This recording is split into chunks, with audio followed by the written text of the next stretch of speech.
Hello बच्चों, कैसे हो आप सब लोग। उम्मीद है आप सभी बच्चे बहुत बढ़िया होंगे और एकदम मजे में होंगे। तो बच्चों, कैसे आप अपने सीए फाउंडेशन में 2025 एग्जाम्स में अच्छे मार्क्स स्कोर कर सकते हो, इसी से रिलेटेड आज एक बहुत छोटा सा स्ट्रैटेजी वीडियो लेके आया हूं। तो फटाफट से शुरू करते हैं, कैसे आप अच्छे मार्क्स स्कोर कर सकते हैं। तो इसके लिए कुछ बेटा स्टेप्स हैं जो मैं मानता हूं कि आप सभी बच्चों को फॉलो करने चाहिए।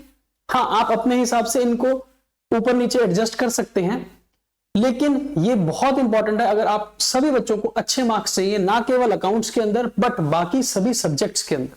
तो सबसे पहला जो आपका फोकस रहना चाहिए वो होना चाहिए कॉन्सेप्चुअल क्लैरिटी के ऊपर, और ये सभी टॉपिक्स से रिलेटेड होना चाहिए। मतलब ऐसा नहीं है कि सिर्फ आप अकाउंट्स पढ़ रहे हो तो आप अकाउंट्स के अंदर जो टॉपिक्स है उसमें कॉन्सेप्चुअली बहुत स्ट्रांग हो जाओ, लेकिन बेटा आपको लॉ भी पढ़ना है। लॉ के अंदर सेक्शंस होते हैं, लॉज, सेक्शंस, प्रोविजंस, आपको हर चीज की एक कॉन्सेप्चुअल क्लैरिटी चाहिए। यहां पर सीए फाउंडेशन के अंदर, सीए कोर्स के अंदर रटकर कुछ नहीं होने वाला है। जितना ज्यादा आप चीजों को समझोगे, क्लियर रखोगे, क्रिस्टल क्लियर रहोगे अपनी सारे टॉपिक्स के अंदर, उतना ही आपको बेनिफिट रहने वाला है अच्छे मार्क्स स्कोर करने के लिए। जब आप हर टॉपिक को पढ़ो तो कोशिश ये करो अपने नोट्स बनाओ। बेटा अपने नोट्स, किसी टीचर के नोट्स जो आपको मिलते हैं, फॉर एग्जांपल मैं आपको नोट्स देता हूं, है ना, आपको बाकी टीचर्स भी नोट्स देते हैं, तो वो नोट्स आपके लिए एक गाइडेंस होती है, वो आपको मदद करती है सीखने में चीजों को।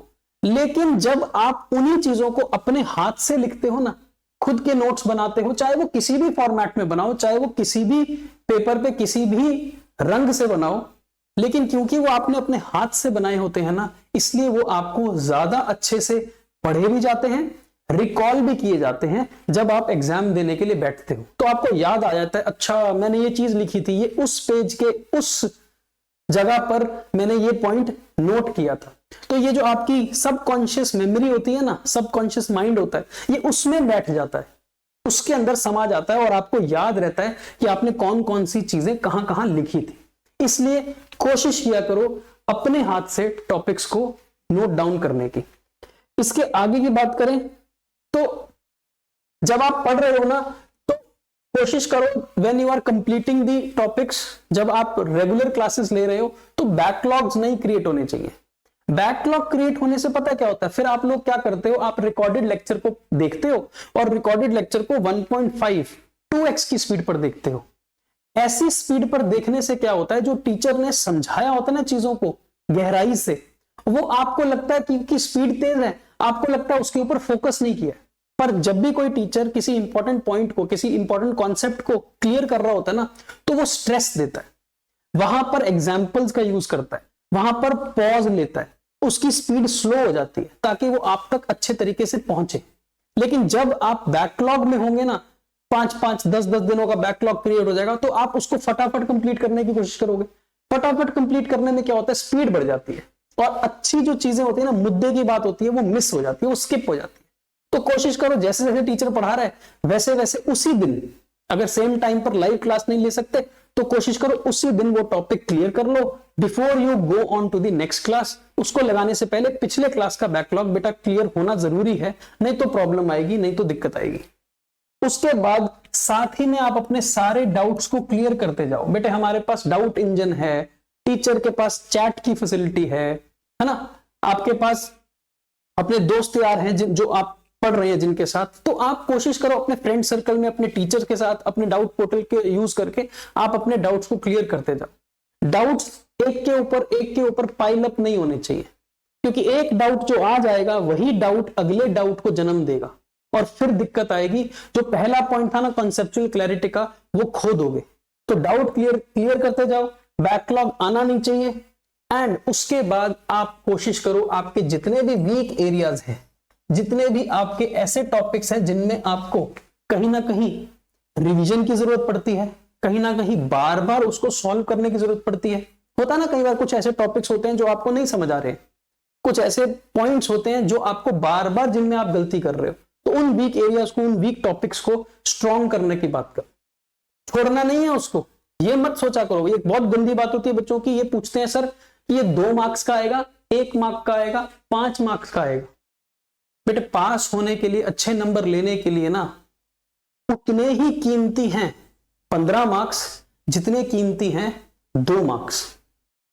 पास होने के लिए तो बेटा बूंद बूंद से सागर बनता है ना, बूंद बूंद से सागर भरता है। तो वैसे ही एक एक नंबर आपको पास करवाते हैं, एक एक नंबर आपको अच्छे स्कोर की तरफ लेके जाते हैं।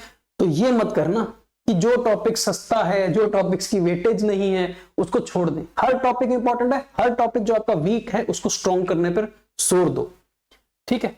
उसके बाद जब आप किसी टॉपिक को पढ़ते हो ना, तो कोशिश करो पढ़ते वक्त ही अगर कोई टॉपिक इंपॉर्टेंट लग रहा है, कोई क्वेश्चन आपको टीचर ने बोला है कि यार ये बहुत बार रिपीट होता है, ये पॉइंट ऐसा है जो बार बार क्वेश्चन पेपर में पूछा जाता है, उस पॉइंट को पढ़ते समय वहीं पर मार्क कर लो कि ये ऐसा क्वेश्चन है, ये ऐसा पॉइंट है जो आखिरी वक्त में जब मैं रिवीजन करूंगा ना, जिस दिन मुझे पेपर देने जाना है उस दिन ये पॉइंट को मैं जरूर देख के जाऊंगा, क्योंकि ये ऐसा पॉइंट है जो बार बार पेपर में पूछा जाता है, बार बार आपका यहां पर टेस्ट लिया जाता है। तो जब पढ़ रहे हो उसी वक्त ऐसे सारे क्वेश्चंस, ऐसे सारे टॉपिक्स को मार्क कर लो। उसके बाद कभी भी वेट मत करो कि मैं लास्ट मिनट पर रिवीजन शुरू करूंगा।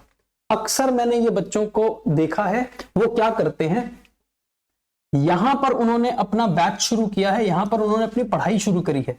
मान लो पढ़ाई चलेगी 4 महीने, मान लो पढ़ाई चलेगी 4 महीने, 4 महीने का कोर्स है, 5 महीने का कोर्स है, तो वो कोर्स को पूरा पहले कंप्लीट करते हैं और जब कोर्स पूरा कंप्लीट हो जाता है यहां पर जाकर वो रिवीजन शुरू करते हैं। ये बेटा सबसे ज्यादा बेकार की स्ट्रेटेजी, सबसे ज्यादा बेकार काम करते हो जब आप पूरा सिलेबस कंप्लीट होने के बाद रिवीजन करने की सोचोगे। होगा ही नहीं रिवीजन, याद ही नहीं रहेंगे टॉपिक, इतना कुछ मटेरियल पढ़ना है ये याद ही नहीं रहेंगे। तो क्या करो, जैसे ही आपका कोई चैप्टर कंप्लीट होता है, जैसे ही कोई चैप्टर कंप्लीट होता है, फॉर एग्जांपल लेट से मान लो आपने मेरे पास पार्टनरशिप अकाउंटिंग पढ़ी, अकाउंट्स का टीचर हूं ना मैं, तो आपने मेरे पास पार्टनरशिप अकाउंटिंग पढ़ ली। अब पार्टनरशिप अकाउंटिंग को करने में 20 दिन लगते हैं, मोटा मोटा 20 लेक्चर लगते हैं, तो तुमने 1 से लेके 20 तक सारे लेक्चर मेरे साथ लगा लिए, पार्टनरशिप का टॉपिक कंप्लीट कर लिया। अब हम अगले टॉपिक पे जाएंगे, फिर उसके अगले टॉपिक पे जाएंगे, चलेंगे ना। तो जब अगला कोई टॉपिक स्टार्ट होगा तो आप इसकी रिवीजन शुरू कर दो,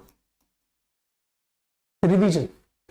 तो टॉपिक नंबर 1 कंप्लीट हुआ, 2 स्टार्ट हुआ तो 1 को रिवाइज करो।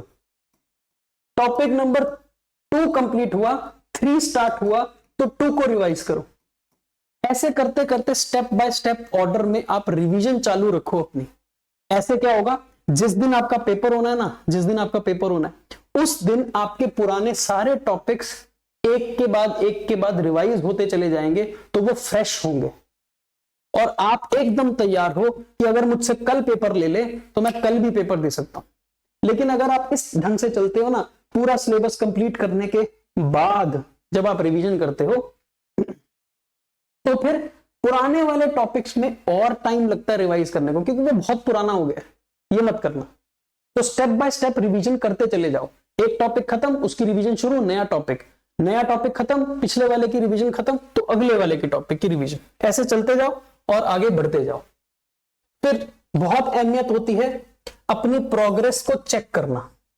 It is very essential, it is very necessary कि जब आप पेपर की तैयारी कर रहे हो, उस तैयारी को आपने कितने अच्छे तरीके से कर लिया है इसको जानने का भी तो है ना।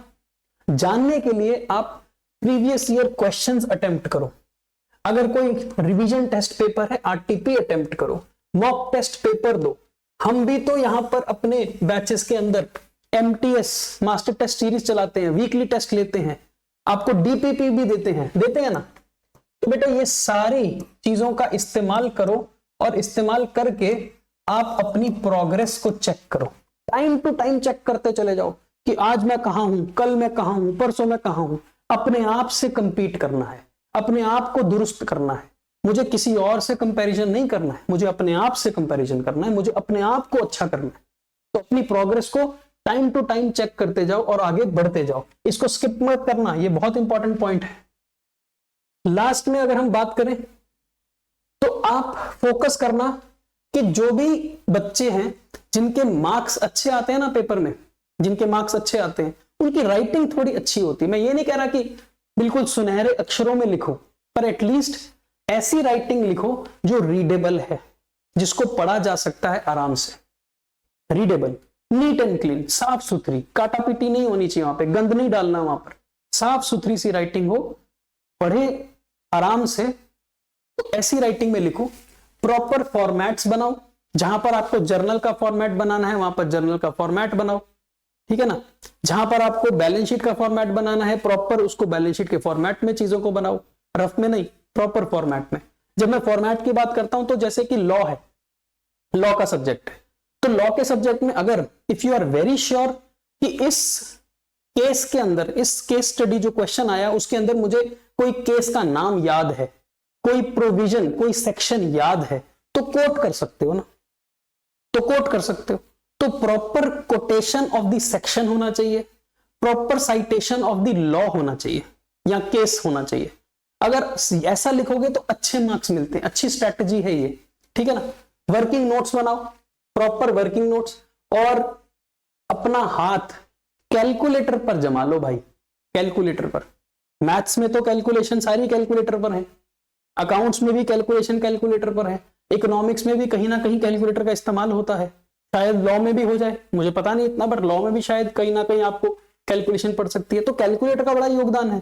कैलकुलेटर पे हाथ बैठा होना चाहिए, बिना देखे भी आपकी कैलकुलेशन के लिए अगर उंगलियां चल रही है ना, वो सिचुएशन आ जानी चाहिए, वो सिचुएशन, तो मजा आएगा, तो स्पीड बढ़ेगी, एक्यूरेसी बढ़ेगी।